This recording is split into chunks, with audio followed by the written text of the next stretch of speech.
What's up, everybody? It's your boy, Pastor Frank. We're here doing Epic Talks again. I got a special guest. You guys have seen him before.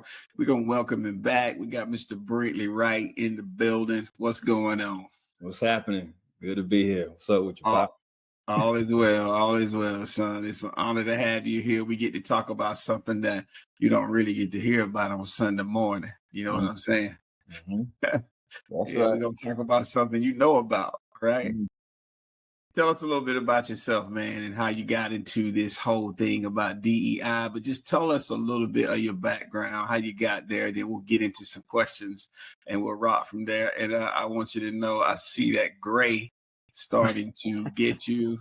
I want you to know that it will be a losing battle. You will lose this battle the same way I lost this battle. And you're right around the age where I started to lose it. So I just want you to know that genetics, my daddy got me, and I'm gonna get you. Hey man, it is what it is. Yeah, man, that gray is coming. It's all over my head. But yeah, man, the background in terms of just working in this space, man, I was working for FedEx Corporation. And around 2020, man, George Floyd gets murdered. The internal culture at FedEx at that time, man, they were trying to figure out, how do we balance all these employees' emotions, Black folks, brown folks, the marginalized. This was that, man, his death, sparked outrage all over the world, but it also brought a ton of, kind of like unity, man. You saw countries getting on board of the Black Lives Matter statement, and not necessarily the organization, but the statement itself. And, you had to have those tough conversations around, why Black Lives Matter, versus all lives matter. The simple analogy is if you go into a neighborhood and somebody's house is on fire, you don't say all houses are on fire. You say that house is on fire. Right. And you go out there and you put out that fire. So I had that, man, and I didn't know what DEI was, but I was having those conversations, and I did talk to Unc, man, and Unc was the one that he said, maybe you should get into DEI. And I said, man, I don't even know what that is. And his background, HR, EEOC. And I'm like, man, I'll figure it out. And he told me about it. And he said, listen, when you get into this space, you need to go get you some education. So go to Cornell. And I ended up going to Cornell. This is when Cornell first really dropped their DEI certification. I got that. And man, I learned how organizations, would implement diversity, equity, and inclusion in what they were doing. And it was very high level, very theoretical. But also you could find some ways to be practical in terms of that certification. So I got it. Man, you should have seen how the doors opened for me once that certification came. Wow. I mean, it was just off the charts, man. Then now I'm talking to executive leaders, managing directors, vice presidents, man, who were at the top of corporate around initiatives that they were trying to put into this specific OpCo. And so that's how I got into it. Unc pulled me to it. And for me, with a pastorate background, it's just another way that allows me to pastor people, specifically in that world, secular world, man. So that's what pulls me to it. That's my background. That's why I think it's important. It's the way forward, in my opinion. Philosophy around that, but yeah. That's what's up. Yep. What's up? And for those of you that don't know, Unc is my baby brother. Killer man. What's up, man? Thank you. Shout out to Unc. What up, baby? Your leadership, baby boy. Yeah. Appreciate you. I always tell him, I say, man, you changed my life. I tell him all the time, you changed my life. You changed the course of direction. You gave me something that, and it was even bigger beyond him in terms of thinking, man. Like even what I'm doing today in terms of working in the church, a white evangelical church that's making moves and strides toward ethnic unity, how all of that work that I did in corporate space really put shoe leather in terms of reconciliation in the church. So I know we'll get into that later, but yeah, man, it was even beyond his direction. Gotcha. I'm Yes. hoping that things like this will open up and he'll decide to come sit down, chop it up with me as well. I'm Mm. gonna send a booster seat to your house, man. Get in the chair and let's just make this happen. All right. That's a short joke. There we go. So here we are. We're going to get to the meat and the potatoes. Number one, Brent, what pulls you to DEI? Um, you know, the work that you have to do and the fruit it bears when you do it. Like, so in terms of corporate matters or corporate work or what you do in your job, or where everyone is trying to pursue some height and some achievement, pop, right? Right. They're trying to go out, man, and make something of themselves. Mm-hmm. And unfortunately, we live in a world where there are gatekeepers to the gates and of success and achievement.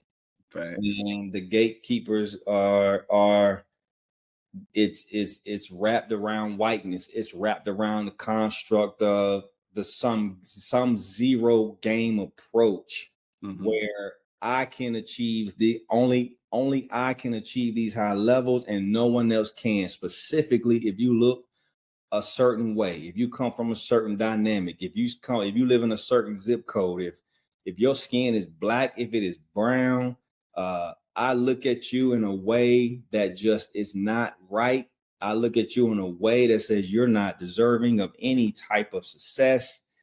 And so when you have fighters, man, who will fight for you in by speaking truth to power in these Mm-hmm. organizations, it does bear fruit. It Right. does mean, hold on, who are the emerging leaders in the organization that don't look like you, that Right.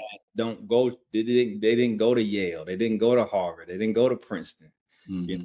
We want you to be able to fish in another pond. Uh, Mm-hmm. they come from the projects, man. They come from the hood. They come from the inner cities. They come from across the border. They come from everywhere, man. And these are the leaders that are really that really have the ability to lead and take the organization to the next place. So their stories are different. Their drive is different, but that's the fruit, man, that pulls me to it. Second, my sons. I always think about Yeah. Jaden and Justice, man. Like, dang, what access will they have in the future in terms of connections, in terms of resources, in terms of ability, capability to be let into some of these organizations, man, to take care of their families and to do Right. what they want to do, man, without struggles, without chains put on them, man, in terms of getting to the next level. So that's my fight. That's my fight, man. Why I think, why it's pulling me for sure. Gotcha. And big ups to your wife Kelly and Jaden and Justice for sharing you a little bit right here. Yeah, Let you take this time to drop this. I appreciate that. no And that's a doubt. big reason if you think about it. Even if you can't smooth out every wrinkle, you can at least arm your family with the knowledge they're going to need of what they're going to be up against and give them the tools they need to cut through it. For You sure. know, like for instance, I would say my mother or my parents might have gave me an axe. Mm, What I try to do is give you a chainsaw. And yeah. then what you'll give them will be even greater to cut through. So potentially and what they say exponentially, we should be able to one chase 1,000, two Right. put 10,000 in flight.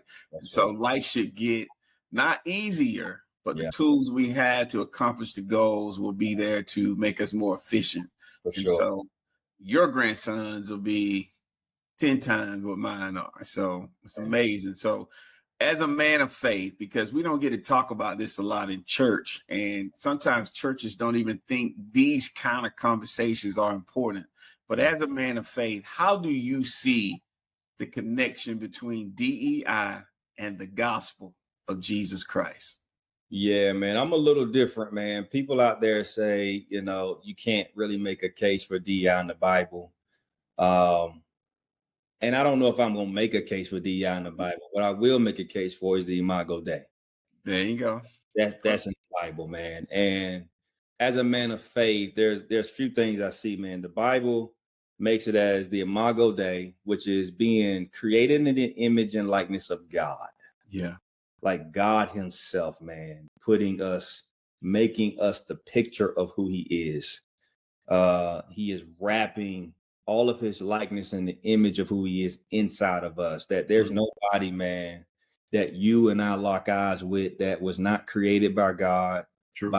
By his intellectual genius. He knew exactly what he was doing when he created man and woman. And that's the beautiful piece, man, of God's creative genius. So, for me, there's diversity there. Like the Imago Dei is diverse because he says, let us. And so, that Godhead piece, man, not to get too deep into that, but it's just, man, if God is creating a community, he's building a community, then, man, I think that we can do that. And so that's the case there that I see. And then the world's way, though, man, of what I believe is of the Imago Dei is DEI. Yeah. And so I had to build a new framework around how would I answer this question? Being in seminary where white guys come up to me and say, how can you be a Christian and work in the diversity, equity, inclusion space? I know what they're asking me. Oh, they've asked you that? Oh, for sure, man. Are you serious? Yes, man. And I know what they're asking, man. How can you want to be a pastor, be a Christian, and try to help the LGBTQ plus community? How can you want to be, want to see them put food on the table? Or how can you, be in the belly of the whale or the monster, man, and say, you agree with all this cultural ideology, man, that is being from quote unquote wokeness, man. So, they're asking me those questions. And one of the things I had to frame for myself was, look, man, the world's way of doing an all nations gospel is DEI. Come on. But as a man of faith, I know that we are after an all nations gospel, an all nations where God has invited us all into the family of God, man. Every nation, every tribe, every tongue, according to Revelations 5:7, man. So I just say that's their way. And I know you got to learn to navigate that. But in the faith, man, it's the Imago Dei, it's the kingdom advancement of the mission. The other part I think about is like where the Lord had gave me this a couple of days ago. Think about this, man. Think about how powerful adoption is. It's very powerful. I know. Right. And see, there are natural acts of adoption where folks really go and adopt. But man, when you really think about where God now invites us as we receive his spirit into his family. Yes. He is welcoming us into him. Man, he's created belonging. And that's where belonging really, that's the meaning of belonging, which is being with the Father. Come on. Man, it doesn't matter. He says, man, if anyone who had received this love, I wrote some scriptures down, man, which I thought were just off the charts, man, like John 1. But as many as received him, to them he gave them the right to become children of God, even those who believe in his name, who were born not of blood, nor of will of the flesh, nor will of the man, but of God. Yeah. Come on, man. Like Romans 8. For all who are being led by the Spirit of God, these are the sons of God. For you not receive the spirit of slavery, leading to fear again, but you have received the spirit of adoption as sons, by which we cry out, Abba, Father. Ephesians, man, he predestined us to adoption as sons through Jesus Christ to himself, according to the kind of intention of his will, to the praising of his glory.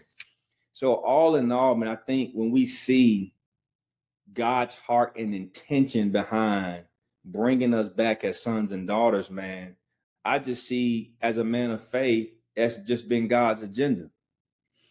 Biblically, it gets off course. When you look at Exodus chapter 1, man, where Pharaoh, this new king, comes in, Joseph, and the Bible says, man, he said, look at all these marginalized people, man, they mighty. We're going to oppress them. oppress them, man, so they cannot rise up against us. And basically what he's saying there is we're going to preserve who we are and we're going to oppress who they are. And let's put labor on them and taxation on them, man, et cetera, because they don't know. And I just see that in the world today, man. We as faith leaders have to fight against that. We got to fight against every injustice, every inequity, every disparity that does not mirror God's agenda. Yeah. Yeah, that's what I see, man. So to me, as a man of faith, our work is in reconciliation through intentional discipleship because of adoption. Yeah. Yeah. Powerful. Powerful. I don't know how somebody can see words like diversity, equity, or inclusion and be not, well, fake themselves out that they don't see it in the scriptures. Yeah. Because it's all over the scriptures. So, to each his own, but I choose to be on the right side of history, Right. and to understand that for God so loved the world. Come on, man. Yeah. Come on. He gave his son for all of us. And like you said, if we receive him, we become his sons, and we cry, Abba, Father, through the spirit of adoption, and it's what it is. So let me go to another question for you, because I could stay right there a while, because I like to talk about these modern day Pharisees, but I won't. Let's go here. Corporate America really believes that it owns DEI. And that now that there are companies like Walmart and other companies that are backing off of DEI, they feel like it's going to die and not be here. But do they own it? Do they own DEI? Is it just corporate, or is it just life?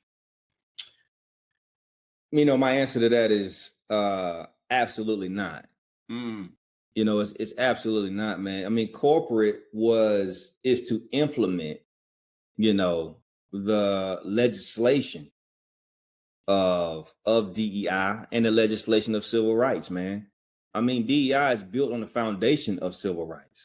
Come on. The very fact we have to have discrimination acts so you won't discriminate folks of their religion and their skin and their color or their orientations and things of this nature. So you won't discriminate against folks who have a disability. Yeah. With the Rehabilitation Act of 1973. Yeah. Disability Discrimination Act 1992. We had to come back around again and give another act on that. I mean, that's the foundation of civil rights. Yeah. That had to be fought for, which King and them went and fought for in this world. Without civil rights, man, I don't even know how far we even get to this. Even when you think about emancipation, man, when Lincoln emancipated, it still took time, because in what he talked about, he never defined Black folks as a man or free. Right. So even the thinking and the constructs, man, of original history in America is still not fit. It's still not fit will not fit into corporate structure. Corporate is not big enough to hold the history, the vast history of the world. It's just not. So it can't be the be all and end all of DEI. Right. Now, the very fact that we have to have these initiatives, man. So, but when you see, all it takes is one person to get up there in Robbie Starbucks and say, man, we're coming against your agendas. We're trying to erase wokeism in every organization. We're trying to destroy ideology. You all should be thinking on the grounds of neutrality.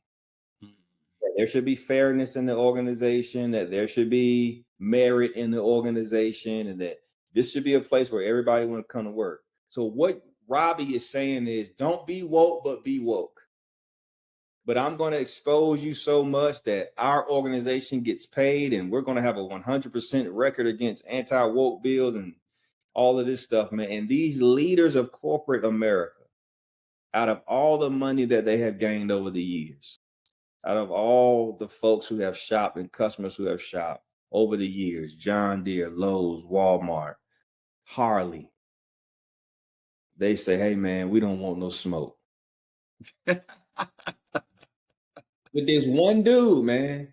Yeah, I mean, this doesn't even make sense, man. It's like y'all go to war and spend hundreds of millions of dollars, man, in court. But this one dude who come to you and say, hey, man, we're going to do a video on you and your woke policies. Well, you're showing us, man, that, which I love what King say, man, hey, legislation ain't the big, ain't all of it, but it will keep a man from lynching me. I know that. It ain't going to change his heart, but it'll keep a man from lynching me.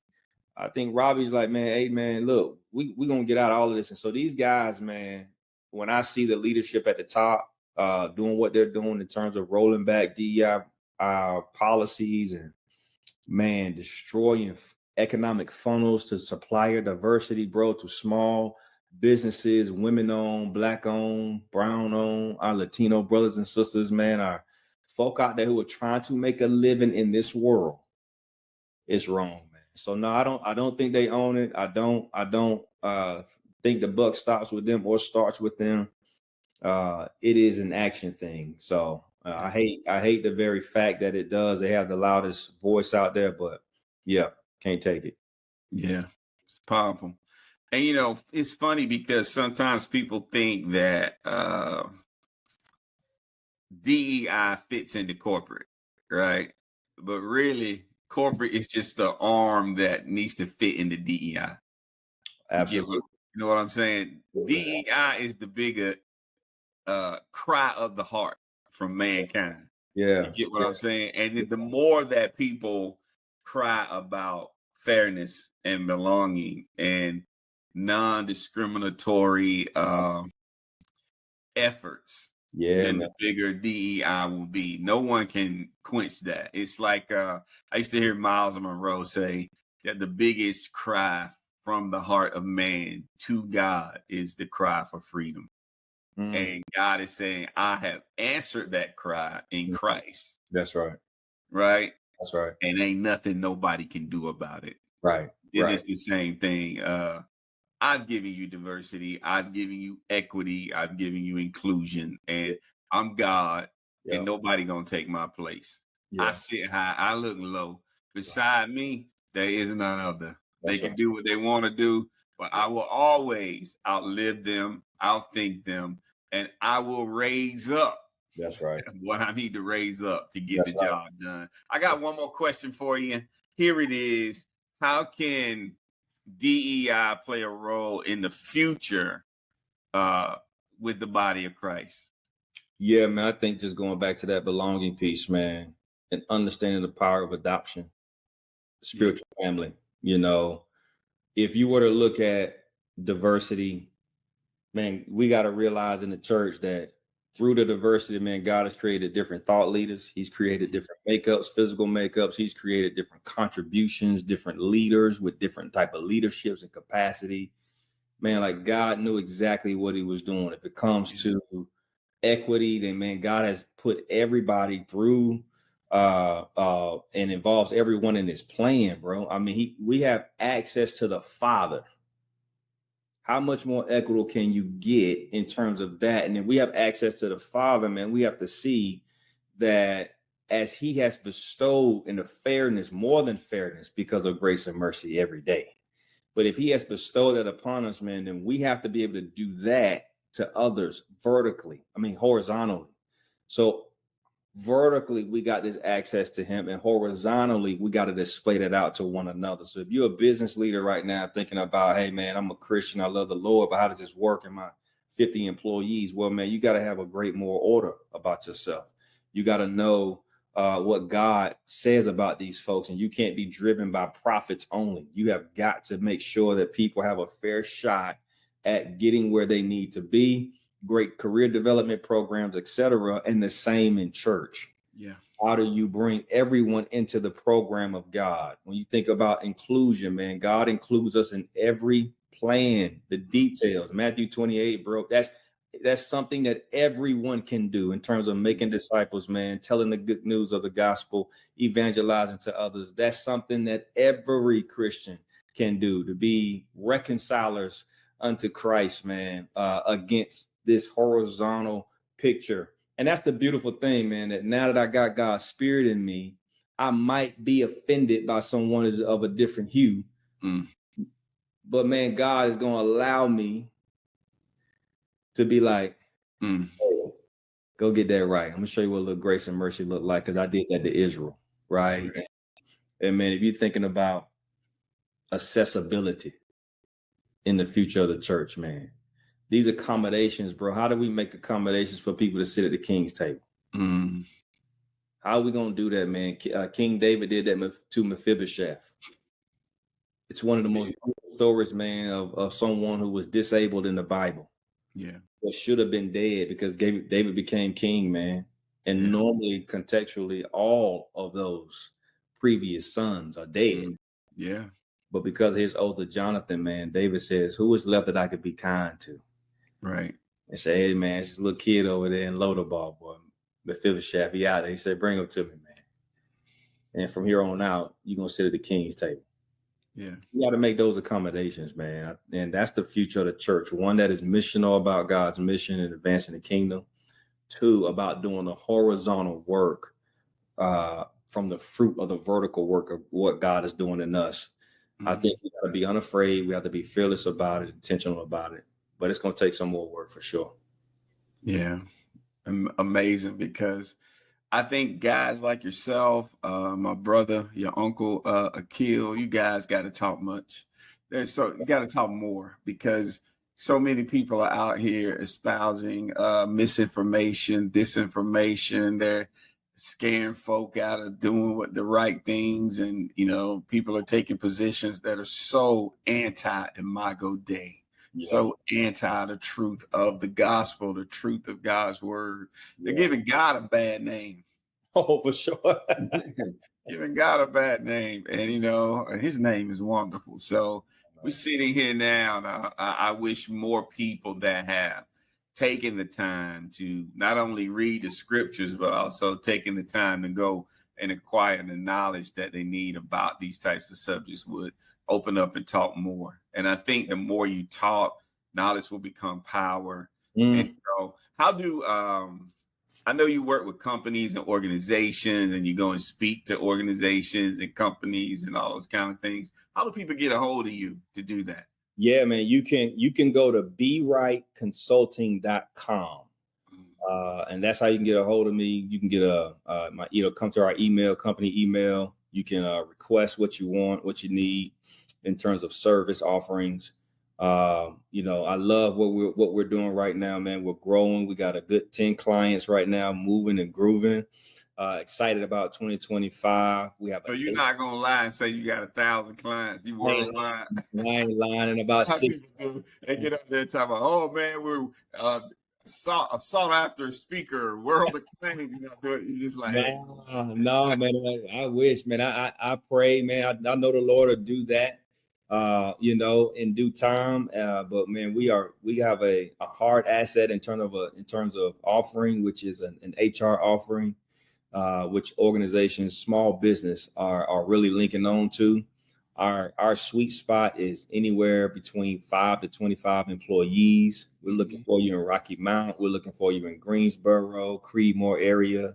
We want to get on the fringes, man, where a lot of organizations might be overlooked, not thinking about.